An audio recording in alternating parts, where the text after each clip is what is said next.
You know, we often classify people by what they do to relax. Ted Turner goes yachting, Bob Hope golfs to unwind, and the likes of Ralph Cramden and Archie Bunker go bowling. The game of bowling has never had a glamorous image. When we think of a bowling alley, we think of beer, beer bellies, and those awful bowling shirts with stuff like Joe's Bar and Grill scribbled on the back. But if that's how you see bowling, look again. A lot more people are giving the game a try to unwind. Even our own Jeff Hirsh dropped by the local lanes to take a peek. Will you look at that shirt? Who is that guy anyway? And look at that terrible bowling form. Who is that? Yes, folks, it's yours truly doing what I've been doing every Wednesday night for the past 3 years, bowling in the men's league at Stones Lanes in Norwood with my TV5 comrades.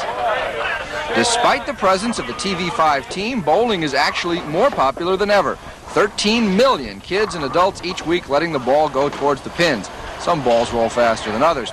But while the game of bowling has not changed over the years, the atmosphere surrounding bowling is changing indeed. Hello.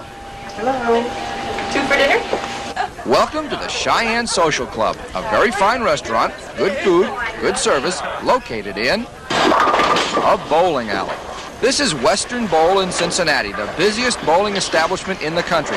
68 lanes, open 24 hours a day, 7 days a week, 365 days a year. And in that year, well over 1 million games of bowling are rolled right here. And Western Bowl is in the forefront of trying to change bowling's image. Well, the image of bowling, more or less, is the guy that walks around with a cigar in his mouth, the towel in his back pocket, and the name of his company plastered on the back of his shirt. We're trying to go more with subtle names, decent clothing, a nice atmosphere when you come in the bowl, instead of coming into a slummy-looking place and not coming in and really feeling awkward when you walk into the place and feeling like you're a low-class person. We don't want to feel like we're low-class people. Bowlers are decent people, and we're trying to get away from the image of the low-class person. One way to change that image is to change bowling shirts, traditionally a billboard for the company which sponsors a bowling team. Whomever invented the word tacky probably had bowling shirts in mind. But that too is changing. The shirts are becoming different. This is one of the shirts that we sell here now, and you can see that the logo is on the front. It's a small logo.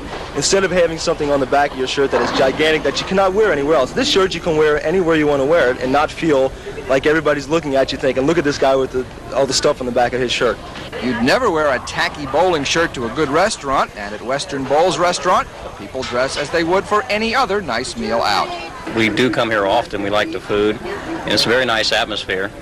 And when you come in from the parking lot from the sideways, it just looks like a very attractive place to come into. And doesn't feel like you're eating at a bowling alley. No, it doesn't. No, not at all. Of course, it is a bowling alley, and part of the changing image of bowling is the changing nature of bowlers themselves. Take John Wilson. He's a bank manager, and Wilson is one of the growing number of white-collar professionals who've become regular bowlers.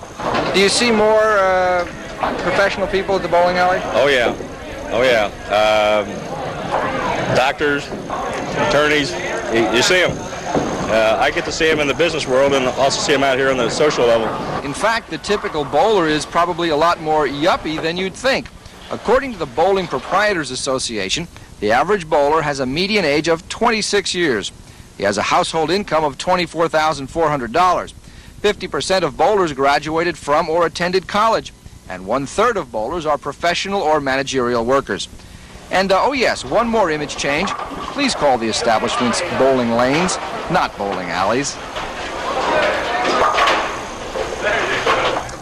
Now, Norma, I seriously doubt that the Horsey set is going to abandon the country clubs in Indian Hill and head for the local bowling alleys, but still, whether your collar is white or whether your collar is blue, whether you bowl in a big house like Western Bowl, a smaller one like Stones where I bowl, where I am now, bowling's a lot of fun. Norma, I know that you grew up in the shadow of a bowling alley. Your parents owned a bowling alley, and so this one's for you.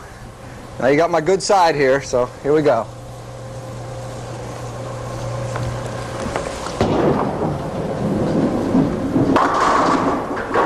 Now, you're probably saying that I didn't really do very well, that there's some pins standing, but you're wrong. I have friends here. Strike. Jeff Hirsh, live at Stones Lanes in Norwood. Oh, Jeff, anything to get a strike. Thanks a lot.